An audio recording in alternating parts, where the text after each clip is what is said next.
Hello friends, welcome back to my channel Sathya. இன்றைக்கி எப்படி போல ஒரு இன்ட்ரெஸ்டிங்கான பிளாக் பார்க்கலாம் வாங்க. ஸோ இன்றைக்கி வந்து பார்த்திங்கன்னா கரெக்டாக ஒரு 11 ஆகுது. நான் வந்து இட்லி மாவு அரைக்கிறதுக்காக வந்து ஊற வச்சிட்ருந்தேன், கழுவிட்டு உளுந்தெல்லாம் கழுவிட்டு. ஸோ உளுந்து பார்த்திங்கன்னா ஒரு டைம் கழுவிட்டிங்கன்னா விட்டுருங்க. ஏன்னா எனக்கு தெரிஞ்சது சொல்கிறேன், என்னென்னா அதில் உள்ள சத்துலாம் போயிடும். அந்த பாலாட்ட ஒரு இது வரும் பார்த்திங்களா, அது வந்து மாவரைக்கிறப்ப அந்த தண்ணியை வச்சு நீங்கள் மாவாட்டினீங்கன்னா நல்லாயிருக்கும், ஹெல்த்தியாகவும் இருக்கும். ஸோ நான் ஒரு சைட் பார்த்திங்கன்னா இட்லி மாவுக்கு வந்து உளுந்து போட்டிருக்கேன், இன்னொரு சைட் பார்த்திங்கன்னா உளுந்த வடைக்கு கொஞ்சோண்டு உளுந்து போட்டுட்டு ஒரே ஒரு ஸ்பூன் அளவுக்கு வந்து பச்சரிசி கொஞ்சோண்டு போட்டுக்கிறேன். ஸோ உளுந்த வடைக்கு அந்த மாதிரி பண்ணால் நல்லாயிருக்கும். ஸோ அதனால் ஊற போட்டாச்சு. இந்த சைட் பார்த்திங்கன்னா இட்லி அரிசி ஊற போட்டுட்ருக்கேன். ஒரு ஊற போடுறப்போ லைட்டாக கை எடறி விட்டு கொஞ்சோண்டு சிந்திருச்சு. ஸோ அதெல்லாம் பறக்கி வச்சுட்ருந்தேன். ஸோ தண்ணி ஊற்றி ஊற வச்சிட்டோன்னா அதுக்கப்புறம் பார்த்திங்கன்னா இட்லி அரிசியோடு சேர்த்து உளுந்து வந்து வெந்தயம் கொஞ்சோண்டு போட்டுக்கோங்க, ஒரு ஸ்பூனு. ஏன்னா வந்து இட்லி அரிசியோடு போட்டிருந்தா ஆட்டுறப்போ வந்து நல்லா புதுன்னு வரும், பொதுன்னு வரும். அந்த வெந்தயத்துக்கு அவ்வளோ இது இருக்குது. ஸோ அதனால் அந்த அரிசியோடையே போட்டுக்கிறேன். இது பார்த்திங்கன்னா நாங்கள் வந்து இப்போ எங்கே போயிட்டுருக்கோன்னா கோயில்பட்டிக்கு போயிட்டுருக்கோம். ஸோ இன்றைக்கி வந்து இண்டிபெண்டன்ஸ் டே, எல்லோரும் ஹாப்பியாக செலிப்ரேட் பண்ணியிருப்பீங்கன்னு நம்புகிறேன். நம்மளுக்கு ஃப்ரீடம் கிடைச்சிருக்கு, அந்த ஃப்ரீடமை வந்து நம்ம யூட்டிலைஸ் பண்ணிக்கணும். ஃபுல் ஃப்ரீடம் கிடச்சிருக்கான்னு சொல்ல போனால் எனக்கு தெரிஞ்சு அது இல்லைன்னு தான் நான் நினைக்கிறேன். உங்களோட கருத்து என்னன்னு சொல்லுங்கள் நீங்களும். ஏன்னா வந்து ஆம்பளைங்களுக்கு கிடச்சிருக்க ஃப்ரீடம் வந்து நிறையா இருக்க மாதிரி இருக்குது எனக்கு என்னமோ. கேர்ள்ஸ்க்கு வந்து நம்மளுக்கு வந்து லேடிஸ்க்கு வந்து கிடச்சிருக்கான்னு சொன்னால் கிடையாது, கண்டிப்பாக கிடையாது. ஏதோ கொஞ்சம் வந்திருக்கு. ஏன்னா நம்மளை வந்து படிக்க வைக்கிறாங்க, இப்போ எல்லாம் வந்து எஜுகேட் பண்ணுறாங்க, கொஞ்சம் வேலைக்கு அனுப்புகிறாங்க. அதனால் வந்து ஓரளவுக்கு ஃப்ரீடம் கிடச்சிருக்குங்க. ஃபுல் ஃப்ரீடம் கிடச்சிருக்கான்னு சொன்னால் கண்டிப்பாக கிடையாது. ஏன்னா வந்து நம்மளுக்கு ஃப்ரீடம் கிடைக்காததுக்கு முக்கியமான ரீசனே ஆம்பளைங்களாக தான் இருக்காங்க. நம்மளால் தனியாக எங்கேயும் போக முடியல, தனியாக நம்மளால் வந்து ஸ்டாண்ட் பண்ண முடியல, நைட் வெளியில் போக முடியாது, காலையில் போகிறது கூட வந்து நிறைய விதத்தில் வந்து கஷ்டங்கள் இருக்குது, இன்னும் ஃபேஸ் பண்ணிட்டு தான் இருக்கோன்னு நினைக்கிறேன். எல்லாருமே வந்து அந்த கருத்தை வந்து நீங்கள் கண்டிப்பாக ஆமான்னு தான் சொல்லுவீங்க. ஏன்னா அப்படி தான் நடந்துகிட்ருக்கு. இப்போ இதுக்கு நடக்கிற சுச்சுவேஷன்லாம் பார்த்தா ரொம்ப பயமாக இருக்குது. அதுவும் குழந்தைங்கள்லாம் இருக்கிறப்போ, பொம்பளை குழந்தைங்கள்லாம் இருக்கிறப்போ வந்து அது வந்து ரொம்ப பயம் கொடுக்கும். அதை எனக்கு ஃபேஸ் பண்ணுறதுக்கே எனக்கே ரொம்ப பயமாக தான் இருக்குது. ஸோ ஃப்ரீடம் கிடைக்கும் அப்படின்னு நம்புகிறேன். ஸோ கூடிய சீக்கிரத்தில் கிடச்சிதுன்னா அது வந்து ஹாப்பியாக இருக்கும். அப்போ தான் ஃபுல் ஃப்ரீடம் கிடச்சிருக்குன்னு நினைக்கிறேன். ஸோ இது வந்து நாங்கள் வந்து தேட்டருக்கு வந்தாச்சு. கோயில்பட்டியில் இருக்க தேட்டருக்கு தான் வந்திருந்தோம். ஸோ சண்முகா தேட்ரு. ஸோ இந்த தேட்டருக்கு வந்து நாங்கள் வந்து என்ன படம் பார்த்துட்ருக்கோன்னா தக்லான் படம் வந்து பார்த்திங்கன்னா சூப்பராக இருந்துச்சு. ஆக்டிங்லாம் செம்மையாக இருந்துச்சு, எல்லோரும் ஆக்டிங்கும். ஸோ அது பார்க்குறப்போ பார்த்திங்கன்னா அந்த படத்தில் வந்து அந்த கோல்டுக்காக தான் வந்து அவ்வளோ தூரம் வந்து எல்லோரும் கஷ்டப்படுற மாதிரி இருக்கும். ஸோ அந்த இதை யோசித்து பார்க்குறப்போ நம்ம லைஃப்பில் வந்து பணம் சம்பாதிக்கிறது தான் நம்மளுக்கு வந்து ஒரே கோலாக இருக்குது. ஸோ அது பேஸ் பண்ணி வர்றப்போ வந்து நம்மளும் இந்த மாதிரி தான் இருக்கோம் அப்படிங்கிற மாதிரி தான் தோணும். ஸோ எல்லாருமே வந்து இந்த படம் பார்க்காதவங்க பாருங்கள். உங்களுக்கு பிடிச்சிருந்ததுன்னா கண்டிப்பாக கமெண்ட்டில் ஷேர் பண்ணிக்கோங்க. ஸோ இது பார்த்திங்கன்னா நாங்கள் என்ன வாங்கி சாப்பிட்டோன்னா முட்டை பப்ஸ் வாங்கியிருந்தோம். அதுக்கப்புறம் பார்த்திங்கன்னா பாப்கார்ன் வாங்கியிருந்தோம்.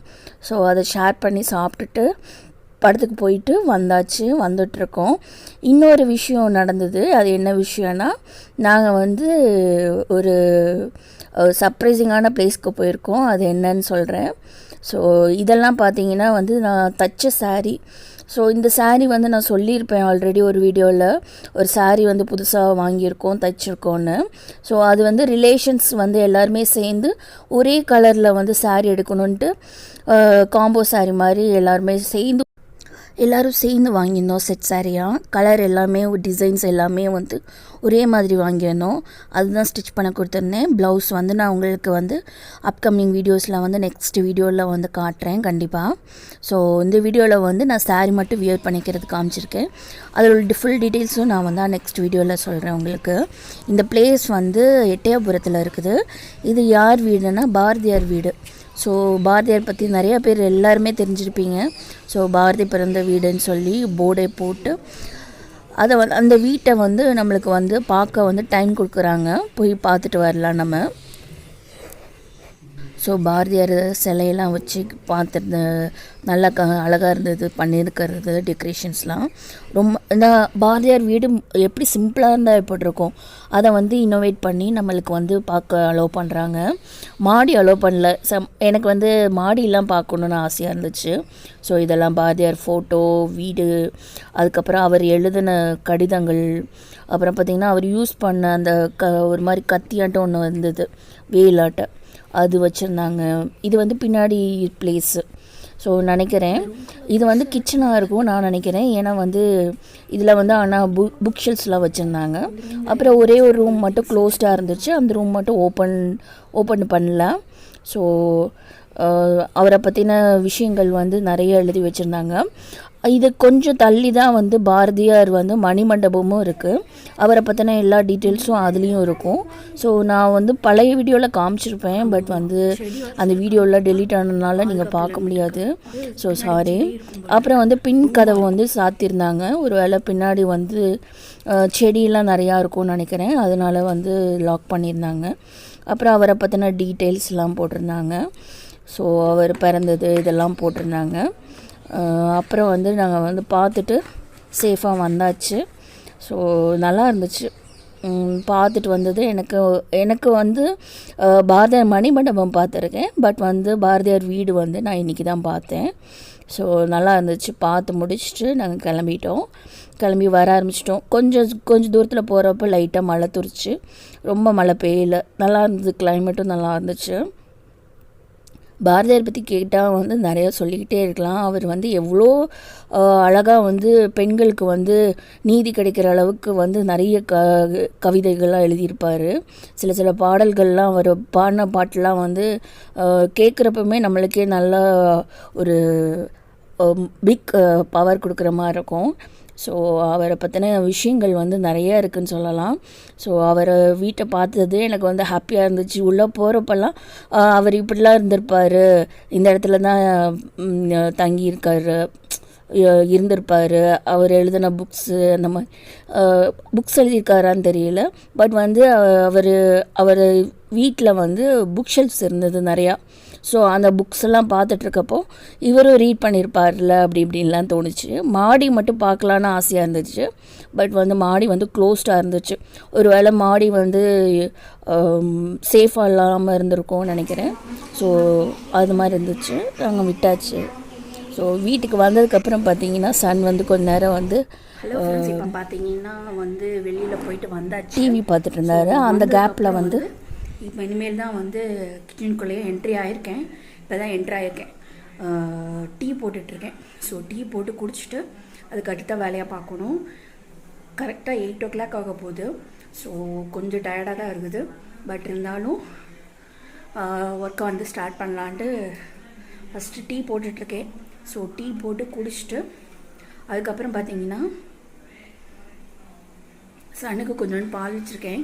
கொடுத்து முடிச்சுட்டு அதுக்கப்புறமா கொஞ்சம் நேரம் கழித்து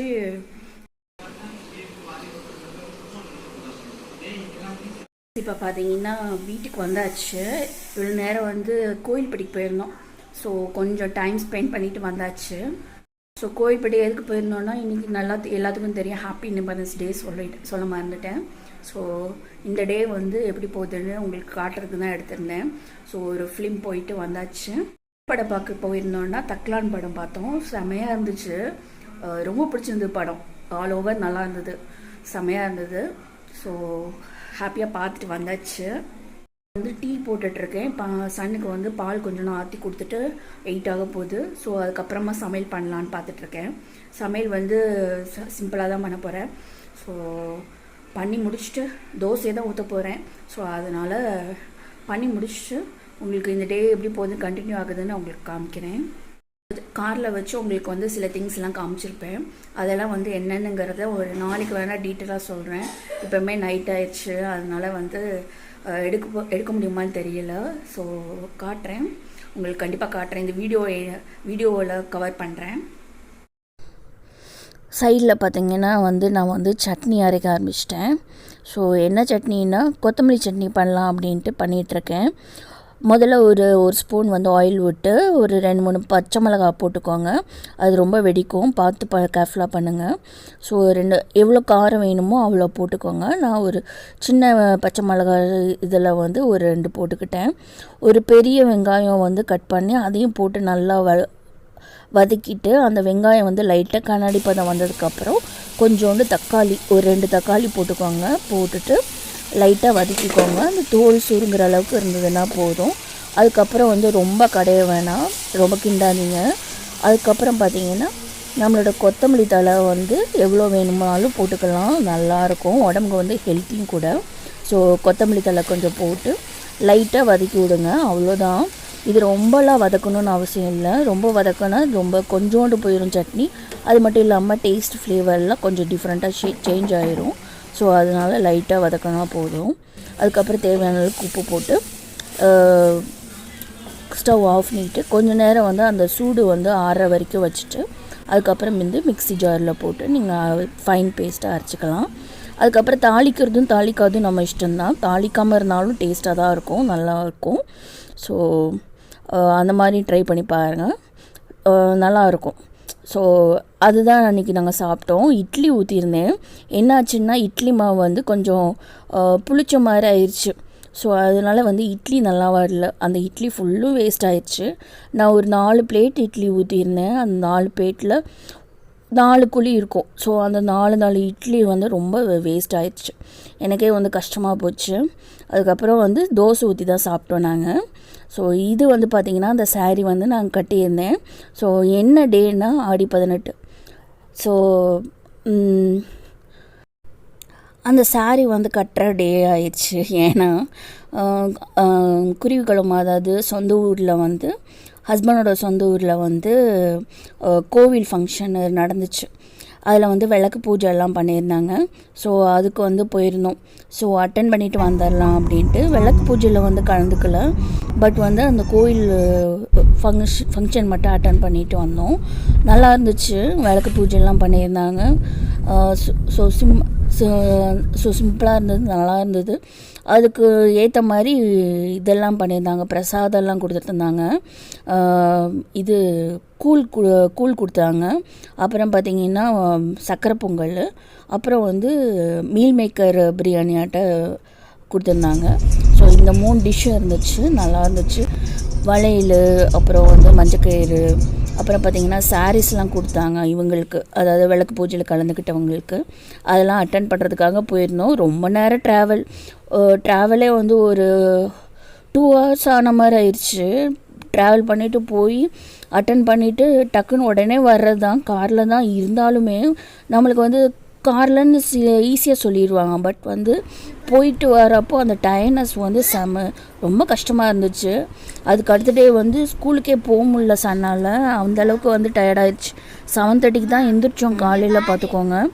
அப்போ எந்திரிச்சு எப்படி கிளம்ப முடியும், ரொம்ப லேட் ஆயிடுச்சு. அதுக்கப்புறம் அன்றைக்கி வந்து ஸ்கூல் லீவ் போடுற மாதிரி ஆயிடுச்சு. சரி என்னடா இப்படி ஆயிடுச்சு அப்படின்ட்டு ஃபீல் பண்ணோம். ஸோ கொஞ்சம் கஷ்டமாக தான் இருந்துச்சு. அப்புறம் வந்து அடுத்த நாள் வந்து சண்டே தான், அதனால் வந்து ரெஸ்ட் எடுத்து காம்பன்சேட் பண்ணியாச்சு. ஸோ அந்த ஃபங்க்ஷன் போயிட்டு வந்ததுக்கப்புறம் தான் உங்களுக்கு வந்து நான் சாரீ காட்டுற மாதிரி இருந்துச்சு. ஏன்னா அவசரமாக அன்றைக்கி வந்து கோயிலுக்கு கிளம்புனதுனால சாரீ காட்ட முடியல. அதுக்கப்புறம் ரிட்டர்ன் வந்ததுக்கப்புறம் தான் காட்டினேன். ஸோ ரிட்டன் வந்ததுக்கப்புறம் கொஞ்சம் டயர்டாக இருந்ததுன்னு படுத்தாச்சு. அதுக்கப்புறம் எடுக்கலை. இது வந்து நெக்ஸ்ட் டே வந்து எடுத்தோம். ஸோ சன் வந்து எனக்கு வந்து மேக்கப் பண்ணி விடுறது, நெயில் பாலிஷ் போட்டு விடுறது, அப்புறம் தலையில் வந்து எண்ணெய் மசாஜ் பண்ணி விடுறது எல்லாம் பண்ணார். என் சன்னுக்கு வந்து ரொம்ப பிடிக்கும் எனக்கு மேக்கப் போட்டு விடுறதுக்கு, வந்து அவர் ரொம்ப ஆசைப்படுவார். எல்லாமே எனக்கு போட்டு விட்டு அம்மா உனக்கு நல்லா இருக்காம்மா பாரு கண்ணாடியில் அப்படிம்பார். ஸோ அந்த மாதிரி நிறையா பண்ணுவார். எனக்கு வந்து ரொம்ப ஹாப்பியாக இருக்குது. ஸோ அவர் மேக்கப் பண்ணி விட்டு அதை வந்து செய்கிறதுக்குன்னு ஒரு எண்ணம் வரணும் இல்லைங்க. ஸோ வந்து அந்த மாதிரி பண்ணி அழகாக மேக்கப் போட்டு விட்டுருந்தார். ஐலைனர்லாம் போட்டு அழகாக காலுக்கெல்லாம் நெயில் பாலிஷ் போட்டு விட்டார். ஸோ ஹாப்பியாக இருந்துச்சு அந்த மூமெண்ட்ஸ்லாம். ஸோ அதுவும் எடுத்திருந்தேன். சரி வீடியோ எடுப்போம் அப்படின்ட்டு எடுத்திருந்தேன். ஸோ ஆயில் மசாஜ்லாம் பண்ணி விட்டார். அதுக்கு அடுத்த நாள் வந்து தலை குளிக்கிற மாதிரி இருந்ததுனால சரின்ட்டு ஆயில் மசாஜ் பண்ணிக்கிட்டேன். ஸோ அவருக்கும் பண்ணி விட்டுட்டு ஆயில் மசாஜ் பண்ணி விட்டுட்டு அவரையும் அதுக்கு அடுத்த நாள் வந்து சண்டே வந்து நல்லா தலை குளிக்க வச்சாச்சு. ஸோ த ஹோல் டே இப்படி தான் போச்சு எனக்கு வந்து. இது ஒரு 4-5 days நடந்த வீடியோவை தான் வந்து நான் உங்களுக்கு வந்து கம்பைண்டாக ஒரு வீடியோவாக கொடுத்துருக்கேன். அவ்வளோ நாள் எடுத்தால் தான் வந்து ஒரு வீடியோவை வந்து கம்ப்ளீட்டாக கொடுக்க முடியுது. ஸோ இது வந்து ஒரு 5 days-ஓட ஹார்ட் ஒர்க் தான் இந்த ஒரு வீடியோவில் வந்திருக்கு. ஐ ஹோப் எல்லாத்துக்கும் உங்களுக்கு இந்த வீடியோ பிடிச்சிருக்குன்னு நினைக்கிறேன். ஸோ பிடிச்சிருந்தா ஒரு லைக் கொடுத்துருங்க. அதுக்கப்புறம் உங்களோட கமெண்ட்ஸை ஷேர் பண்ணுங்கள். ஸோ சப்ஸ்கிரைபும் பண்ணி வச்சுக்கோங்க. இந்த மாதிரி வீடியோஸ் வந்து கண்டினியூஸாக வரும். ஸோ லைக் பண்ணுறப்போ வந்து நீங்கள் உங்களுக்கு பை ஹார்ட்டடாக உங்களுக்கு பிடிச்சிருந்ததுன்னா லைக் பண்ணுங்கள். ஸோ ஃப்ரெண்ட்ஸ், இந்த வீடியோவை நான் இதோட முடிச்சுக்க போகிறேன். ஸோ இன்னொரு வீடியோவில் உங்களை பார்க்கலாம். தேங்க்ஸ் ஃபார் வாட்சிங் my video friends. Bye, take care.